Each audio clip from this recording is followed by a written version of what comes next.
வணக்கம். இன்னைக்கு முடி கொட்டாமல் இருக்கிறதுக்கு 7 டேஸ் சேலஞ்ச் பார்க்க போகிறோம். என்ன 7 டேஸ் சேலஞ்ச்னா, நீங்கள் இந்த 7 டேஸ் சேலஞ்ச் பண்ணி பார்த்துட்டு 8th டே உங்களுக்கு இந்த சேலஞ்ச் ஒர்க் அவுட் ஆகலை அப்படின்னா நீங்கள் வந்து கமெண்ட் பாக்ஸில் கமெண்ட் பண்ணுங்கள். கண்டிப்பாக ஒர்க் அவுட் ஆகும்.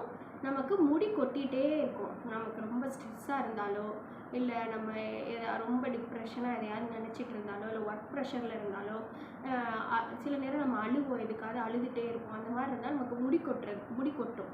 இப்போ முடி கொட்டாமல் இருக்கிறதுக்கு நம்ம வந்து என்ன பண்ணுறது, இந்த 7 டேஸில் நமக்கு என்ன பண்ணால் முடி கொட்டாமல் இருக்கிறதுங்க ஃபுல் வீடியோ பாருங்கள், உங்களுக்கு நான் சொல்கிறேன். அதே மாதிரி கேன்சரை ப்ரிவென்ட் பண்ணலாம். நம்ம கேன்சருக்கும் இது ரொம்பவே நல்லது. நான் சொல்லக்கூடிய அந்த ஒரு பொருள் வந்து கேன்சருக்கும் ரொம்பவே நல்லது. நம்ம எவ்வளவோ எண்ணெய் வந்து பொருட்கள் போட்டு காய்ச்சிருப்போம். செம்பருத்தி, வெங்காயம், நெல்லிக்காய், நானும் கூட நிறைய இன்க்ரீடியன்ட்ஸ் பார்த்து எண்ணெய் காய்ச்சி அதை தடவி பார்த்துருக்கேன். தடவும் போது நல்லாவே வளரும். அதுக்கப்புறம் நம்ம நிப்பாட்டினதுக்கப்புறம் அது கொஞ்சம் 2 நாள் தீந்துருச்சு அப்படின்னா திரும்பி முடி கொட்ட ஆரம்பிச்சிடும்.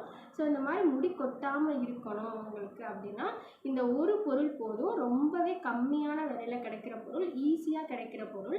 இந்த ஒரு பொருளை நீங்கள் டெய்லி சாப்பிட்டுட்டே இருந்தீங்கன்னா முடி உங்களுக்கு ஷைனிங்காக வரும். என்ன பொருள் அப்படின்னு பார்த்தீங்கன்னா கடலைப்பருப்பு தான். கடலைப்பருப்பு நீங்கள் கொஞ்சமாக இந்த அளவு கூட டெய்லி சாப்பிடுங்க. நீங்கள் வேலை பார்க்கும்போது சாப்பிட்டுட்டு ஸ்நாக்ஸ் மாதிரி சாப்பிட்டுட்டே இருங்க. உங்கள் குழந்தைங்களுக்கும் கடலைப்பருப்பு கொடுங்க. இந்த கேன்சர் வராமல் நமக்கு இருக்கிறதுக்கு நம்ம உடம்புல நிறையா ப்ரோட்டீன் இருக்கணும். ஸோ கடலைப்பருப்பு சாப்பிட்டிங்கன்னா உங்களுக்கு ப்ரோட்டீன் நிறையா கூடும். அதே மாதிரி முடி வந்து நல்லா வளரும். நம்ம முடி வளர்கிறதுக்கு நிறையா கற்றாழை, முட்டை, இதெல்லாம் வந்து ப்ரோட்டீன் ரிச்சாக உள்ள பொருள்லாம் நம்ம போடணுங்கிறதுக்காக முட்டையெல்லாம் முடியில் போடுவோம்.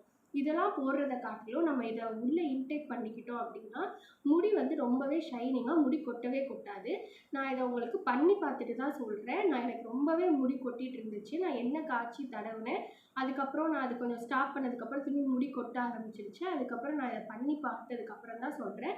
நம்ம என்னதான் எண்ணெய் காய்ச்சி தடவினா கூட நம்ம உடம்புல வந்து இன்டேக் அதுக்கேற்ற மாதிரி சத்தானது எடுத்துக்கணும். ஸோ நீங்கள் கடலைப்பருப்பு கண்டிப்பாக எடுத்துக்கோங்க. டெய்லி கடலைப்பருப்பு சாப்பிடுங்க. இப்போ 7 டேஸ் நீங்கள் கடலைப்பருப்பு சாப்பிட்டுட்டு 8th டே நீங்கள் பார்த்தீங்கன்னா உங்களுக்கு அந்த வீக்கில் முடி கொட்டாமல் இருக்கிறத நீங்களே உணர்வீங்க.